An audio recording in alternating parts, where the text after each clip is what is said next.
arms limitation agreement that Congress had enacted, and by a stroke of fate, Sloan had been named the technical officer in charge of conducting the test. Within a year, he'd be a captain, or he'd be in Portsmouth Naval Prison. He looked at Hennings again. What was in this for him? Sloan knew that he could have backed out at any time by asking for shore leave. But those old men in the Pentagon had done their homework well when they studied his personnel file. They knew a gambler when they saw one. A small stream of perspiration ran down Sloan's neck, and he hoped Hennings hadn't noticed it. Approximately 10 minutes, Admiral. He punched a button on the console, and a digital countdown clock began to run. Sloan had an inordinate fascination mixed with phobia for countdown procedures. He watched the digital display running down.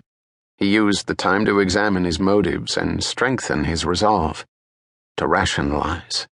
The updated Phoenix was a crucial weapon to have in the event of war, even though the idiots in Congress were acting as if there would never be any more wars.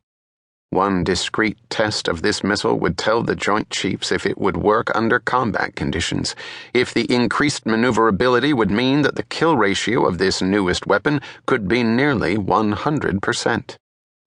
The Navy brass would then know what they had, and the politicians could go on jawing and pretending. American air power would have an unpublicized edge, no matter what happened in the future. Russia could go back to being the Soviet Union, and the Cold War could refreeze. U.S. combat forces would have something extra. And with modern technology, a slight edge was all you could ever hope for. All you ever needed, really. There was also the matter of the Navy finding its balls again after countless years of humiliation at the hands of the politicians, the gays, and the feminists. 9 minutes. Commander Sloan poured a cup of coffee from a metal galley pitcher. He glanced at Hennings. The man was looking uncomfortable. He could see it in his eyes, as he had seen it several times the day before.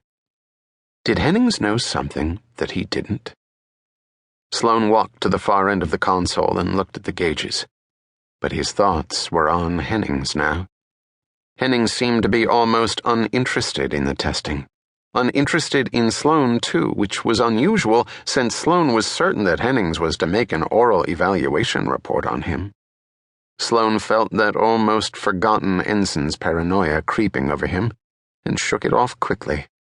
A seasoned officer turns everything to his advantage. He would turn Hennings's detachment to his advantage if necessary. Hennings stood suddenly and moved nearer to Sloan. He spoke in a low voice.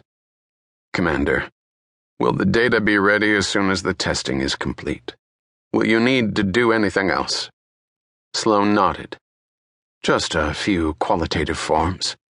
He tapped his fingers on a stack of paperwork on the console desk. 30 minutes or so. Hennings nodded.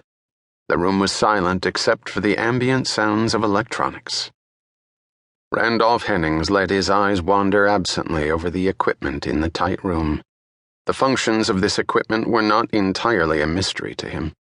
He recognized some of it and guessed at what looked vaguely familiar, as a man might do who had been asleep for 100 years and had awakened in the 21st century.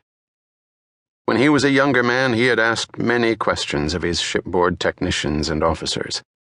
But as the years passed, the meaning of those young men's answers eluded him more each time.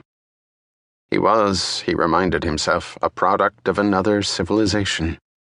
He had been born during the Great Depression. His older brother had died of a simple foot infection. He remembered firsthand a great deal about World War II, the Nazis and the Japs, listening to the bulletins as they came across the radio in their living room. He recalled vividly the day that FDR died. Hiroshima, Nagasaki, the day the Japanese surrendered, the day as a teenager that he saw a television screen for the first time. He remembered the family car, a big old round-bodied Buick, and how his mother had never learned to drive it.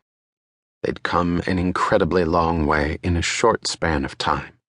Many people had chosen not to go along on that fast ride. Others had become the helmsmen and navigators. Then there were people like himself who found they were in positions of command without understanding what those helmsmen and navigators were doing, where they were going.